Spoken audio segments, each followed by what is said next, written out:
Hey Amarillo, I'm Skylar Gallup, and you're listening to Hey Amarillo, the interview podcast featuring some of the most interesting people and stories of Amarillo, Texas. We record each week at the beautiful offices of Rosenbach Contractors. They're experts in high-end design and construction, creating stunning and functional spaces through both new builds and remodels. Today's guest is Brent Epps. Brent is the owner of one of the most beloved local food spots, known for serving up excellent burritos, Sharky's. Brent comes to the table with decades of experience and a deep love for his family and community. We talk about how he paired the two to create a restaurant that serves as a mentorship opportunity for youth, a center for community service in its neighborhood, and serves as, well, the home of some really good burritos. Here's Brent.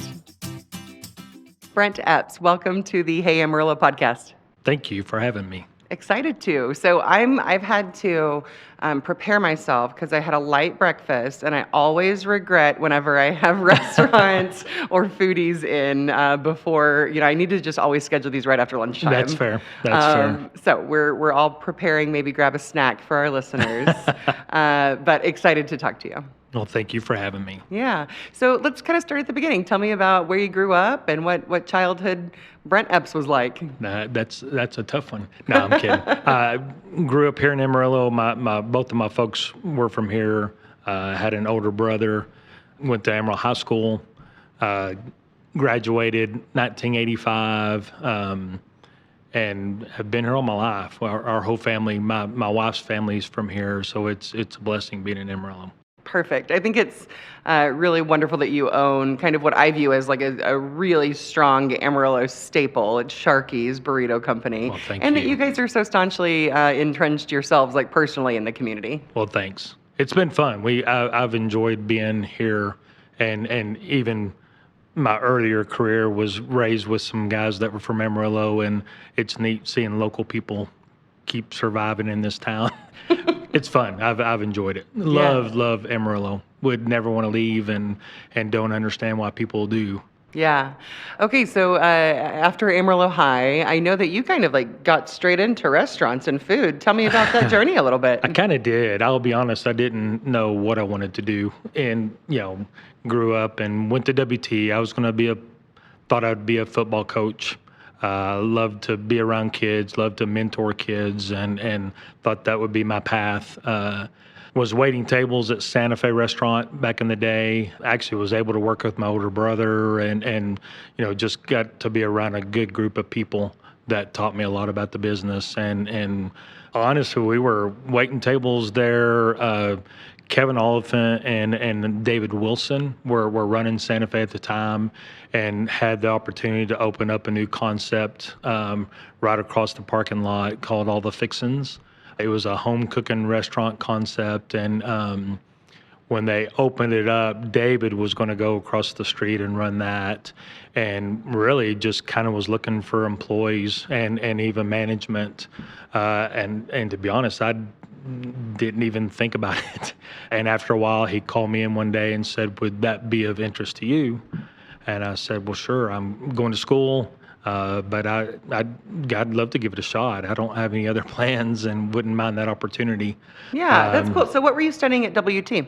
Just business. Okay. Just kind of getting started, and didn't enjoy school a lot. I'll probably be in trouble for that, but actually, was going to school just to do business degree, and then trying to figure out, and then, like I said, coaching I thought would be fun, and then, he said, "Well, come try this out and let's see." He goes, "You can still go to school," which didn't happen. We were working the regular restaurant business, and once I got into it, I really enjoyed the service aspect of it, and working with young people, and I really liked that part of it. Yeah. Where was All the Fixins in Santa Fe? Right. So Santa Fe was where the public house is now. 34th and Coulter, cool. Okay. And then right on the opposite corner where the Texas, what's it now? forget the name Was of it Fireside? Yes. Yeah. That's where all the fixins was. So okay. we were right across the street from each other. So I waited tables in the Santa Fe building when it was nachos. I love that. It was fun. I had never had any restaurant experience and just waited tables and enjoyed it. I did landscaping as a little kid and grew up and still did that on the side, but really had a good opportunity. Kevin Oliphant is a phenomenal mentor.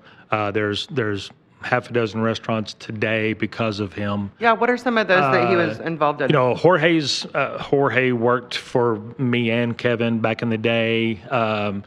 Way back, Danny Bird that ran Feldman's in Canyon and opened up the lumberyard. Sadly passed last year. He was a part of the group. The PRG group started with Kevin Hawkins, who, when I was across the street, him and my brother were running Santa Fe back in the day. So there's lots of little mom and pop shops, a couple restaurants that have come and gone since then, but they were all started from Kevin. Just a good man, good mentor, godly advisor for me as well, and just helped honestly shape my life. That's lovely. How long were you at all the Fixins? 15 years. Nice. Okay, cool. We started there. Kevin and David, about a little over a year in, had an opportunity to buy a cattle call, which was also a pretty big deal in Amarillo. Yeah. So at that time, David went to run the cattle call. I took over the GM of Fixins and ran that for a few years. And then actually, Kevin even gave me a partnership through the years, kind of worked into that. Nice. And then so after 15 years, to be honest, the concept was okay and it was doing well. But what was all the Fixins? It was home cooking. Yeah, it was, okay. yeah. So was it like cafeteria, like a first? It was more like Calico County. That's still open today. Nice, Black Eyed Pea came here for a while, and that was about the same concept. Okay. And we did that for a while. And then, to be honest, the lease was up. We were leasing from a company and just decided, Kevin had kind of decided to depart from Santa Fe, and we just kind of agreed this would be a good opportunity to shut that down. Yeah. And at that time, I was, he was moving away to Florida to do some work with some other guys, and I liked this concept. Back in the day, it was kind of Chipotle was really the only one that did this concept. Yeah. So we kind of looked around and thought that might be a neat opportunity. So to be honest, how old are you at this point? I am 30. Okay. Yeah. Cool. So that's a lot of experience for a 30-year-old. That's actually, great. you know what? I was not 30. I was 25. Wow. So it was just kind of learning great. from him Yeah. and learning from some guys that knew the job, and we were able to open up Sharky's with Sharky actually was my cook.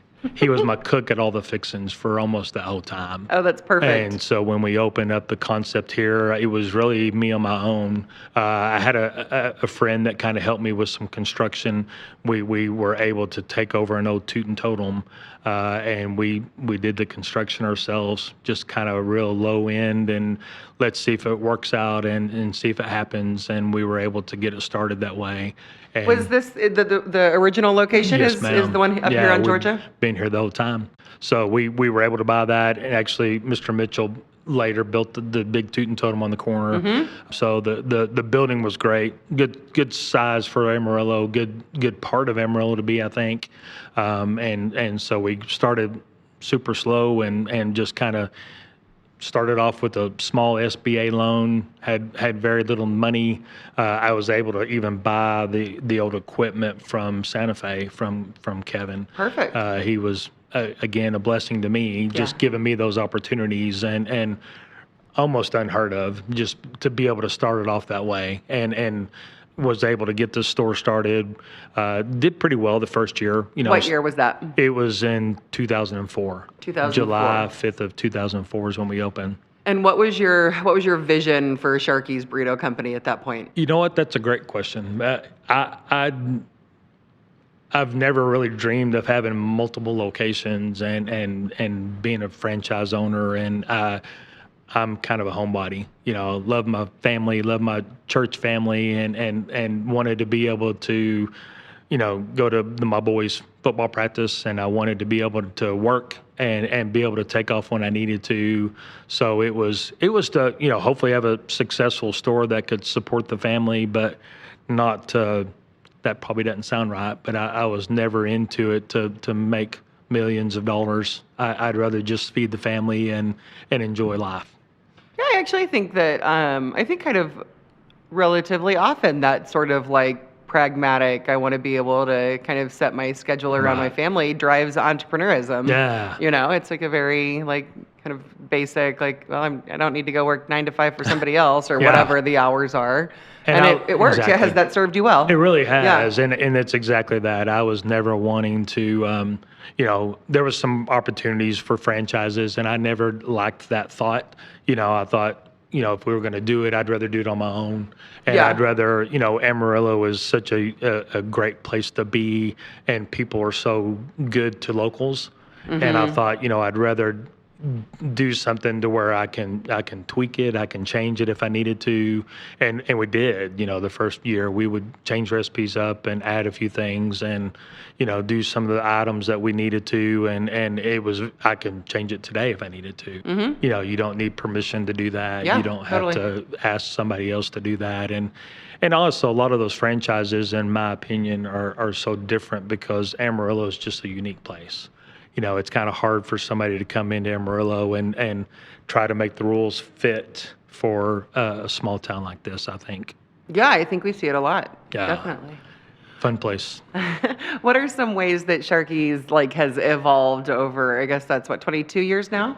22 years. That's great. I know, this Congratulations. summer. That's Thank you. remarkable for a restaurant. It's a blessing, and truly God has blessed us, and it's one of those things where, we've grown a little bit every year, and continues to year after year. We've had some opportunities to do some things. We back in the day opened up a store in Abilene for a little bit. Oh, really? And quickly shut that down, which was fine, and decided to make sure that this was kind of where I wanted to be. So what was the learning there with the Abilene opportunity? For me, it was United Grocery Stores is who called us and asked us to come down there. They liked the concept, and they thought that it would be a good fit. It was right down the street from the colleges. Yeah. 3 colleges there, Totally. and thought that would be a neat opportunity, and had a partner at the time, and just good guy, good partner, just different thoughts. Sure. And I was going to stay here and run it, and then he wanted to stay there, and we just decided it'd be best to separate at that time. Yeah. Did he continue doing something in Abilene? He did, I think so. Nice. And it changed a little bit through the years, but I just kind of focused on this. So we kind of paid attention to our store, and mostly stayed just as a single unit store for a while. I want to say 10 years ago, had another opportunity at WT. A gentleman named Michael Ives, who was running Aramark at the time, who's the food service. He reached out and just said, "Hey, we know about you, and we've heard the concept, and we think that it would be a good fit." I think they even had the students vote on concepts or at least types of food to bring on campus. Yeah. So he gave me that opportunity. Really, really neat deal. And we were there for, 5 years almost. And we would be there for mostly lunch, worked into a little bit of the dinner time, but then There in the decided, JBK? Yeah, Yeah, that's nice. exactly right. JBK, they had opened up towards the end, they opened up a Witch and Starbucks, and it worked well. COVID came, and that was really something that obviously everybody kind of was not expecting. And I reached out to him, we kind of had a handshake agreement from day one, which was pretty cool. Yeah. Again, in Amarillo, Texas, you can get away with that. And I just said, "Michael, I'm not sure what to expect. I think it's best for both of us. Why don't I step away for now? Yeah. We'll see what happens." And he said, "You're always welcome back if that works out that way." But then we kind of pulled everything here and just decided to figure it out on our own.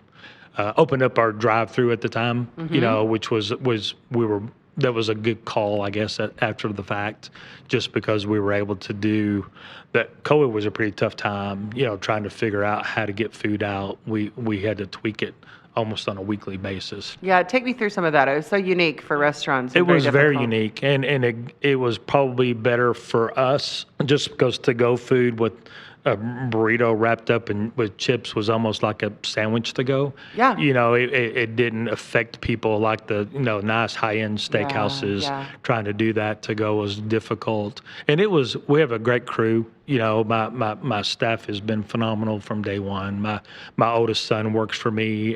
What a blessing that is, and we were just, as long as it's a blessing for some families, exactly. It doesn't work out that way. He does a great job. He's That's a hard great. worker, great family man, and we were just able to. Honestly, it was a daily thing.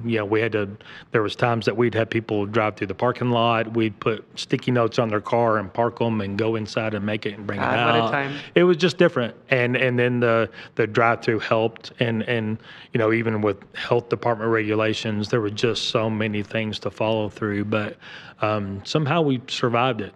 To be honest, that ended up being our best year ever, which was incredible. Wow. Because there was so many businesses that were shutting down, and it was pretty sad seeing that. Right. Because Yeah, that's not the reason that you want to have your best year ever. It wasn't anybody's fault. Yeah. But it was a good. I mean, we learned a lot, and again, being a local group of people, we were able to even ask questions, to customers. Hey, what do you think about this? Is Right. it You're right not a to franchise. Yeah, you can direct reach. Yeah, Totally. exactly right. I don't know how that would have worked.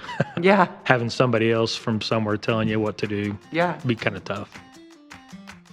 This episode is sponsored by the Amarillo Art Institute at Arts in the Sunset.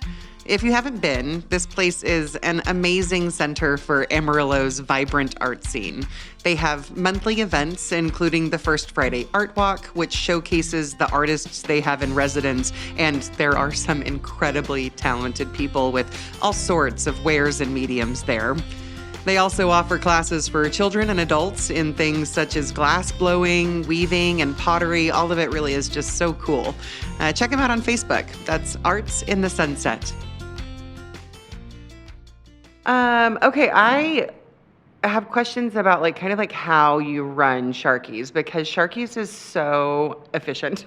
You guys Thanks. run such high volume. When y'all get the kids from school out on Right. lunch, your line gets really long, and it just runs so quickly. And I know things like that are far from by accident. And clearly I'm learning that part of this is that you have a whole lot of experience in the industry. But, talk about you've said that you really like to mentor younger kids, which a lot of your employees are. And it just all gets in there and works Right. to a quick but high quality, consistent experience. Yeah. How do you find that? A lot of prayer, and thank you for that. I mean, and that's truly the aspect that we've always worked on. For Sharky, who was my cook, he ended up passing away about 7 years ago, and the consistency of a cook helps a lot with that. Oh, sure. I have a great gentleman now, Luis, that cooks for me now, and it's just having one person back there doing all the cooking makes a huge difference. So as far as the product being the same, so that really gave us the opportunity to work on service. That was something that from my background of full service restaurant, I've always wanted that to be, I guess this concept is called quick serve, and Okay. I like that. I've never been a big fan of fast food restaurants just because it just kind of grab and go and there's not a lot of interaction. And I wanted to make sure that that's what we did. I wanted to make sure that we're face to face with the customer, that we follow them through the line, and that we have, even though it's seconds to talk to them, you still have that interaction. It's eye-to-eye contact and yes, ma'am, no, ma'am, and the things that I think are valuable to Amarillo people that they notice and have commented on, and I like to hear that because that's really what our goal is. And Taylor, my son, has been there almost from day one. He was a young kid when we started, but Oh, that's perfect. and then I had another really strong manager, Danielle, that still works for me about a shift or two a week, but just smart young kids. And I was, I guess, smart enough to realize that they could help a lot with their thoughts and listening to them and trying to understand that, this is my 40th year in the business, and trying not to be stubborn enough to do the things just because I'm the boss. I'd rather them kind of be the lead and listen to what they're doing and make the final decisions, but to let them work on that. The efficiency part is on purpose too. That's something that I didn't want it to be. We'll have people walk up and see the line and walk away, and we're like, don't do that because it's 12 minutes away. Yeah, it moves. Yeah, give me a second and we'll get you. Yeah. And the people that have been there through the years realize that, and I think that's something that helps. So thank you for saying that, because that is definitely something that we strive to do. I want to hopefully be known for our service the most and consistent food. Mm-hmm. I'm sure everybody doesn't love it, and we do the best we can, and Sure. we'll make sure that we're trying to, I want the service part of it to be something that we hang our hat on. How many employees do you have?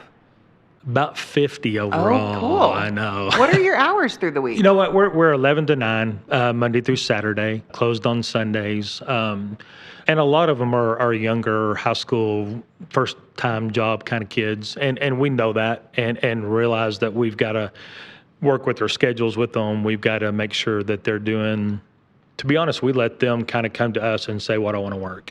And we try to work around that schedule. It seems a lot easier than hiring a bunch of kids and saying, okay, you're going to work this, and this. And they're like, well, I didn't really want to do that. Mm-hmm. So we really do start in the beginning. And we probably today have 10 kids that work there that don't even have a shift.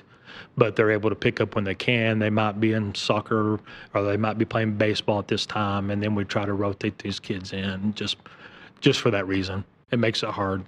Yeah, those first jobs are so important and really formative. And I'm interested to hear, I think a lot of people are pretty quick to talk down on, today's kids. Yeah. I'm interested your experience with the up and coming workforce and maybe how you've evolved as a manager to meet new generations and changes. Yeah. I think that's really interesting. That's a good question too. It has changed, and it's fun talking to Taylor and Danielle because a little bit older, a little more experience, and we're able to talk through situations. I hope that from myself and Danielle, Taylor, even my other managers, that we're just as much as a mentor than we are as a boss, and we want to be able to talk through situations and get them through problems. And sadly, family lives change. There's lots of single mom kids there and first time kids there and a lot of them goes on during those years. Heck yeah. It's hard. And there's a lot of times that you would assume that kids are taught the same way you were, but you're having to explain to them, you have to say yes ma'am and no ma'am for a reason. Yeah. And I like that. Yeah. Because if nothing else, maybe we're part of their lives moving forward. It's fun being in the business as long as I have. It's kind of been fun. I've even had second generation kids work for me, that their parents worked for me a long time ago, which hurts a little, but that's really cool. It's a blessing to see it. And it's fun that they trust me with their kids and that they give us, the ability to work with them. And that's why we have more than we need employees. COVID was obviously very tough, but we're about last year is when we finally got caught up and we had the stat that we want. We want to have enough people there to where they're working when they want to instead of when they have to. And then again, where they can switch shifts and we kind of allow them to do that as well. We let them cover their own shifts. We kind of oversee it, but we kind of teach them that aspect of it as well. You've got to be responsible for your shift and you've got to get it covered if you're gone. And so, that kind of helps, hopefully mentoring them throughout, teaching them the small details of the things that we've learned through the years. Yeah.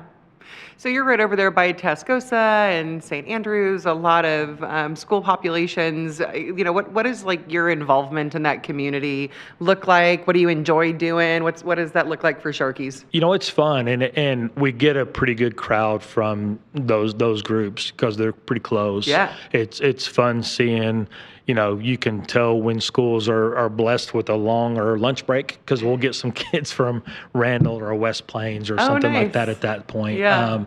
But it's fun being around here. My boys both went to school at Tascosa. Danielle, my other manager, went there, so it's kind of fun watching them working with kids that, Danielle played softball, Taylor played football. I was the booster president for his football team. My younger son is a minister here in town, and they were both pretty involved in Tascosa, which was a great school. I went to Amarillo High, but it was neat seeing them get involved with that group. The St. Andrews kids come often, and surprisingly, a lot of people make the assumption that high school kids are our busiest time, and it's actually not. Oh, really? And I think a bigger part of that is just the quickness, the short lunch periods they have for them to leave school, come eat, get back in time. There is that rush. It's a certain time every day, and you kind of gear up for that. But overall, it's other folks. It's teachers and construction workers, and you'll see suit and tie guys come in, and it's hard to pinpoint exactly who it is. It's probably still the younger crowd. They kind of start off through high school going there, and then off in college, which is when WT did so well. Yeah. And then it's pretty fun for us as well to watch them leave and then come home for Christmas break or spring break and come back in and see them, and see kids that you haven't seen in 10, 15 years that come back and recognize you and come back and try it again because they're visiting mom in town. So love that community. Yeah. It seems to me like one thing that you've done really well on kind of like Sharky's journey is to stay in your lane and stick to what you're good at. Well, thanks. I think I learned that from Kevin back in the day. Don't try to be more than you need to be. I think that it's important. The concept's pretty simple, but even watching other concepts like it, like the Chipotles and the others that are out there, there's also a reason they don't change either. Just do the few items that you do them consistent, work on them. You don't have to be everybody to everybody, everything to everybody. And so stick with that. We do some catering, and we try to do as much outside the store as we do inside. Just with feeding football teams and feeding big groups, drug reps, and wedding caterers. Last year, I think we ended up with 25 weddings that we catered. Nice. Which was surprising, but I loved it. Great. It's a fun, different, very casual, obviously, but it's fun to do something like that as well. And usually a lot of those are kids that we fed when they were in high school. Yeah. So it's kind of fun. fun. They've got Sharkies. Yeah, now we get a different member of their family coming in and trying it for the first time. So it's kind of fun. Yeah. Well, and you've built such a strong brand. Thank you. And that's again something that we hope that we're doing. You always want to make sure to be known for that. We want to again be known for good hard work and service and consistency and make sure that we mess up all the time, but when we mess up we make it right. We're very strict about going back and making that right. Don't just blow that off and think that that's okay, because we'll mess up, and I would much rather go out of your way to fix it and hopefully earn that customer for a long time than to make an extra few bucks by ignoring the situation. Yeah. What do you think about the restaurant industry in Amarillo? I think it's very saturated and always has been, but I love the fact that there's so many local restaurants that do real well. There's great chains obviously that are here, but I love to see locals do well. When we go out to eat, when we do, that's where we go. I don't catch myself at many chains very often unless there's just something else going on. Sure. But I love seeing that. I've learned a lot about the people in Amarillo, a lot of the managers in Amarillo, the owners, and it's fun to see them do well. And I think that they always will. Amarillo people have always taken very good care of local restaurants, I believe. And not just our own, but I've witnessed other stores that have done that are still there. Yeah. Like you said, being there after 22 years is a blessing, and we work hard to do that, but it's obviously the customers that keep coming back. Mm-hmm. I think it is something that if you stop to take notice, you do in fact see that Amarillo supports its own, which is lovely. It really is, and they always have, and it's. I've mentioned before that it's fun when you're able to walk through stuff with customers. And we're trying new things out. What about this? And you can get answers right away, and or call people and say, hey, I haven't seen you in a while. Is there something that we can help do for you, or bring something by your family, or take care of the guys that are taking care of us so well. Yeah. So I'm interested to hear, you talked about kind of starting Sharky's because you wanted it to be flexible to your family. You've mentioned that, your own son's come up and is still very involved with Sharky's. Did that work for you? Like, in reflecting, you've built what is really like an Amarillo establishment, in my opinion, and have been able to, I know, keep your family in town and stay very, very close. Has that, what do you think about the idea of you having fed into the community and it fed into you? I am very, very blessed. It's incredible to think that I get up every day and get to work with my son. I see my grandkids, if not every day, every other day. My younger son is in ministry in Amarillo, and we see him. I also live 2 blocks from both of my sons, so down the street from three nieces that live by me. So it's our family has always been, our most important thing in our lives. I've got an incredible wife of 37 years. She grew up in Canyon, and her family has been great, and that's kind of what it is for us. We want to be able to enjoy the family, to work to support them, but not to work so much that we miss that. Mm-hmm. And I think that's a lot more important, and it's never been a desire of ours to go out and do 20 stores, or we've actually had opportunities through the years to franchise or people to buy us out. I'm sure it's a super strong concept. I enjoy what I do. Yeah. I love being at the front door, and I love shaking hands every day and greeting people that take good care of my family. And it's just a plus being able to work with your family along the way. I've, almost on a given day, I've got either a niece or a nephew back there, doing it with us. We've had family members through the years off and on. It's kind of a good go-to place. Staff-wise even, we have a lot of people that work other jobs. I've got a great guy named Scott that's a minister that comes and picks up a couple of shifts a week. And having that mentorship in our store you couldn't ask for anything more than that. Yeah. Yeah. Well, you can feel it. I think lastly, and perhaps most importantly, how, if you can explain it in words, because we don't have video, how do you and your staff manage to fold up those gigantic burritos in a tortilla? It is challenging at times, that's for sure. Luckily, I hire a lot of people that can do it better than I can, so I just have to sit at the register now. They do well. It's same thing. My upper management, they really spend time with that, and it's not just a right away thing. It's an everyday overseeing, and hey, you can't do it that way, and there's a huge hole in that. You got to redo that or whatever it takes. But yeah, there's some pretty scary burritos that go through there. Mine is pretty impressive, and yet y'all figure it out. Yes, ma'am. They do good. If you're starting or growing a small business and need some cash, let me tell you about Amarillo Venture Capital. They are a Hey Amarillo sponsor. They're locally owned, and what makes them different is they don't just invest in businesses. They invest in people.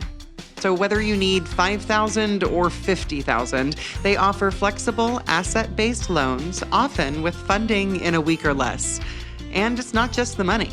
They can connect you with their local network of legal, accounting, and business resources to help you succeed. Check them out at AmarilloVentureCapital.com.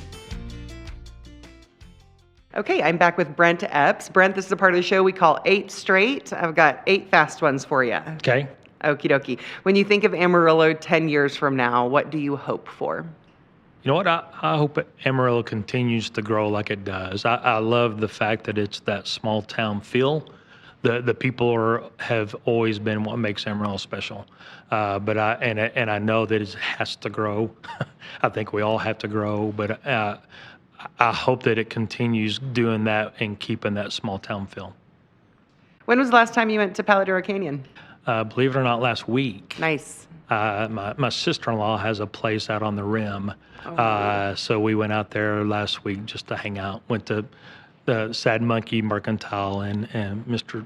Mike's done a great job out there kind of getting that place going and getting people out there. And it's a fun place. Nice. 'Tis the season. It's time. Yes. Other than wind, what does this area have too much of? That's a good one. You know what? Probably the construction is probably tough at times. I know from here to Canyon's tough. Yeah. Just through the years in my business, you see when construction hits, it's necessary, but it can hurt people too. It can shut down businesses for a while, and so I think construction's a tough one. Yeah, that gets difficult. And what do we not have enough of? Kind of a weird answer, but I don't think that Amarillo gets enough credit for what it truly is. You hear people travel through a lot. We get a lot of I-40 traffic and people traveling, and they'll hang out here for a day or so and go do the canyon or do something different, and they're like, this is a really cool town. And I 100% agree. I think people miss the fact that it's a lot neater place than people think. Mm-hmm. I agree with that. Favorite local building? Local building.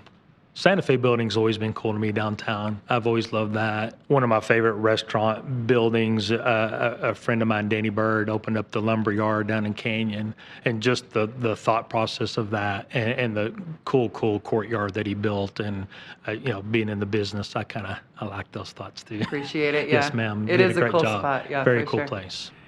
Okay, what is your favorite local restaurant? Golly, lots of locals. Specifically, we Pancake Station with Mike for breakfast sometimes, and we go to Paul that runs Lazy Gator and Paleo's, does a great job. Always has, even back in the days when he ran Outback. But local guys are great. Jorge's is probably. I kind of gravitate towards Jorge. He used to work for me a long time ago, and just a great young man that's done a great job. And we seem to show up there about once every week or two at the least. Nice. It happens like that, right? It does happen like that. And it doesn't hurt that he's about 2 or 3 blocks away. Yeah. So. Are you much of a cook at home? I do like to cook at home. Okay, nice. Yeah, my wife likes that. I like to cook on the grill. Yeah. We'll go out on the grill and cook out and have all the kids and grandkids over, and being as close as they are, it's definitely where we end up after church on Sunday, so we can all play on the swing set and chase and scream and yell, and I'll cook some burgers out. So I enjoy that. Sounds perfect. Okay, you've got 4 hours to spend in Amarillo with someone who's never been here. What are you doing with them? Kind of depends on the time of year, probably. I mentioned Powder Canyon. I think that's always such a unique. It's an amazing place to be, and especially somebody that's never been there. It's the flatlands and everything else. Some people don't like that. That's what I love the most.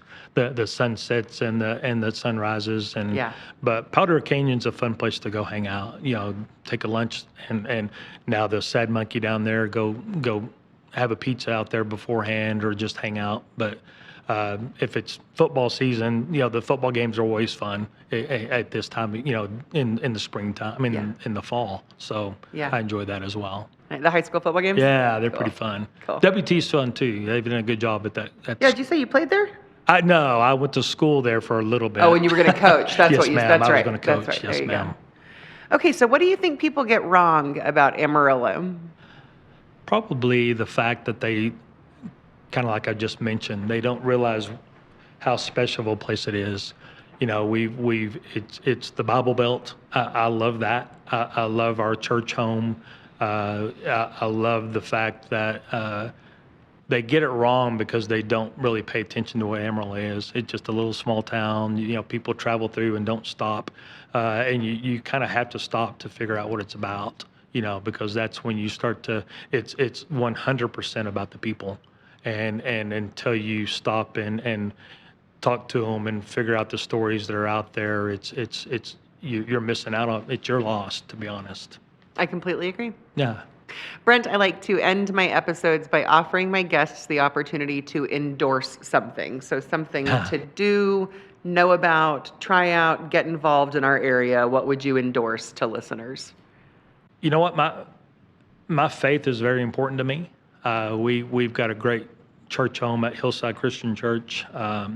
They've done a lot of different things for the community. That's one of my passions. We lead a small group at our house at nights. We do some things to hopefully mentor families and friends and learn from them. I love what they've done. Hillside was a small part of Transformation Park. I think that's incredible what Mark Zimmerman's doing out there, another good friend, and just serving the community. And I think that's always something that's very important. I think that's what we're called to do. I hope that even through our business that we don't ever push it, but hopefully at times we reflect our faith and are able to let people know that Jesus loves them and that they want to be taken care of. And when people need help in our community, we do our best to reach out and do that. Yeah, I think from this conversation, servant leadership and mentorship are things that you kind of have baked into not just Sharky's Burrito Company, right, but the community. Yeah, well, thank you. I've had some great mentors in my life, great parents growing up, great family around, and it's neat, again, in a city like this to know that it does take a village, and it's neat to know that there's people around every corner, from my coaches back in the day to my teachers and friends and family, and it's a love Amarillo, great place to be. Brent, thanks so much for coming in. Absolutely, thanks for having me. If you love great music, do not miss this one. Rachmaninoff's Third Piano Concerto, one of the most electrifying pieces ever written, performed live by the incredible Drew Peterson.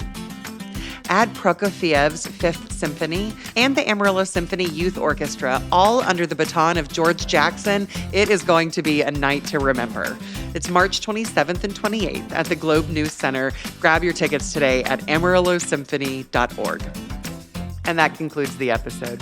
Thanks to Brent for the interview.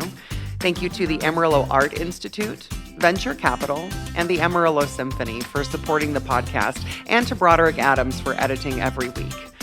Executive producers on this episode are Jim and Barbara Whitten. And thank you for listening. This has been episode 443 of Hey Amarillo. My name is Skylar Gallup, and we hope you'll come back next week.